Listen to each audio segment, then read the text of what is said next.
All central banks have been playing a game, printing money and buying stocks. Yet another disclosure is about to be unveiled for you. This time, it's Norway. You came here for the truth, so let me unveil that for you. Today, we are going to look at what Norway has been up to. Let's begin. This is the Norway Central Bank balance sheet, and you can see that there has been some deleveraging this year in 2017. However, they decided to ramp up the printing presses just recently. Norway is doing what all central banks do, and that is become a hedge fund. So of course, I had to dig in to exactly what they've been buying. So I'll cover that today, as well as one additional point. World's biggest piggy bank grows by $285 million a day. Norway's $970 billion wealth fund has been ordered to raise its stock holdings to 70% from 60% in an effort to boost returns and safeguard the country's oil riches for future generations. Now, in August of 2017, this was $970 billion. Fast forward just 1 month to September of 2017, and the fund's value hit $1 trillion. I don't think anyone expected the fund to ever reach $1 trillion when the first transfer of oil revenue was made in May 1996. Reaching $1 trillion is a milestone, and the growth in the fund's market value has been stunning. This shows us what has been going on around the world. More and more money has been funneled into equities, into stocks, and this is just one example. Look around the world. We see all central banks doing the same thing. We see all governments doing the same thing. This is the Norway Bank Investment Management. You're looking at a government-run entity. And this here is directly linked with the central bank. This is all one when you think about it. So this central bank is managing this wealth fund, hitting now $1 trillion. Then you add in the actual central bank balance sheet itself, and you see where all the money is going. Look at this. The G3 central bank balance sheet and Norway's sovereign wealth fund assets are increasing in lockstep, just as their own balance sheet is. They're all doing this. They're all putting their money into the same things. Let's cover that. So every company, every central bank that files with the SEC has a 13F. You can see these are public. But I found this very interesting. Norway's central bank actually did something a little different this time. Confidential treatment. 13F holdings not disclosed in the latest filing.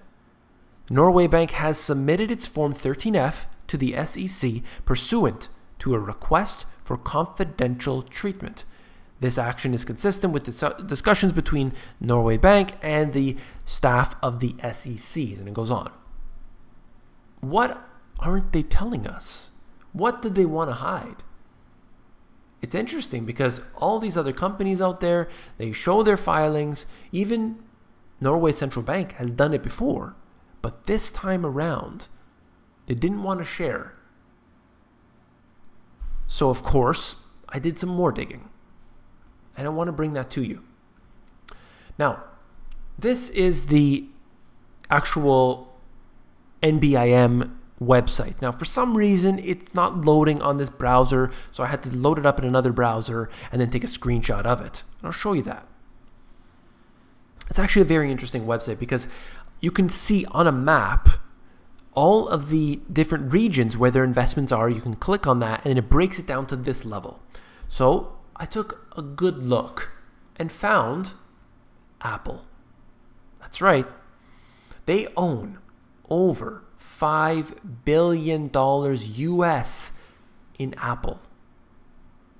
Since the financial crisis, they have increased their exposure to Apple consistently, every year.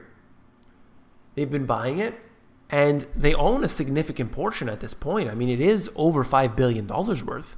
Yes, the stock is worth much more, but just taking it for what it is, that's $5 billion. That is one single entity purchasing this. And these stocks have benefited. So, if you're interested, you can always go to the NBIM website to see for yourself. Let's go into this a little deeper. I happen to find an older 13F. This 13F will disclose exactly what the Norway Central Bank has been interested in. The filing date for this is 2017, back in March, and the period ending December 31st, 2016. And you can see that they own 50 million shares of Apple alone. They also own Microsoft, they own Amazon, they own Alphabet, and many more. The Norway Central Bank has been printing money, buying US stocks. The Swiss National Bank has been printing money and buying US stocks. Do you see a pattern here? They're all doing this. Governments are doing it, as well as central banks, funneling their money into US equities, pushing the prices higher. But you see this on the financial media. You watch it or you read the articles and you say, look, the stock has been going higher. So what has caused it? Well, consumer confidence is up, the revenues are up, the profits are up, and the consumer sentiment is just everything is fine at this time. Volatility is low, so you can get on in there and buy as much as you want. You don't ever hear about the truth. But this is it. Central banks have been pushing this market higher. Yes, real investors have been riding the wave that whole time, but their level of investment is nothing compared to what central banks have been doing. So, let's cover some different aspects of Norway right now.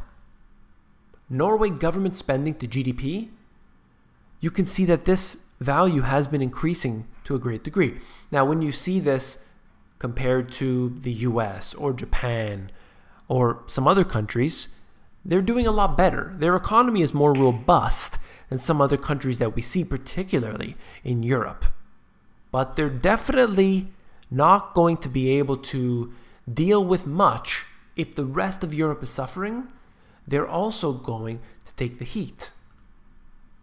Norway households debt to income, and you can see that it is extremely high at this time, 195. That is a level that is not sustainable. You can't do this. The people in Norway, I'm sure, are doing well in some ways and are suffering in others. I'll show you some of those examples here. This is the household debt to GDP, over 100%. Many countries now are at this level, but it's not a good thing to have your household debt increase. You don't want that. And then this, the ultimate burden, sales tax. Their VAT is 25%. Now, that doesn't apply to all products. Food is at 15% or so, and other products are at 10%, but you see their VAT at 25%. It's such a high level that the burden is placed on people instead of having less taxation and letting the people decide what they want to do with their own money and invest in different things. That's not how it works. They're an example of very, very high taxation that we see. Now, there may be different taxes. I don't know all the tax laws in Norway, but this is not a good thing. This is not a way to increase the prosperity of a particular nation. They should be bringing the taxes downward. They should be doing that, and I think that would be definitely a big bonus for them. However, we'll see where they go with that. You can see that their central bank has been buying up US equities. You can see that their wealth fund has been doing the same. If US equities start to decline, people's livelihoods are at risk. That's what I'm really worried about. So let's look at this into the future. This is a video for all my friends in Norway. Just wanted to let you know what's going on there from my perspective, the outside perspective, to let you know that all governments, all central banks are basically doing the exact same thing. So that's all for this video. If you found it informative, please give me a thumbs up. And last but not least, if you found this video informative, I know you will find my books, The Money GPS, and my newer release, Global Economic Collapse, even more informative. You can actually flip through these books. If you go over to Amazon, they have a look inside feature that will allow you to flip through the pages of these books and see if you like them. Take care.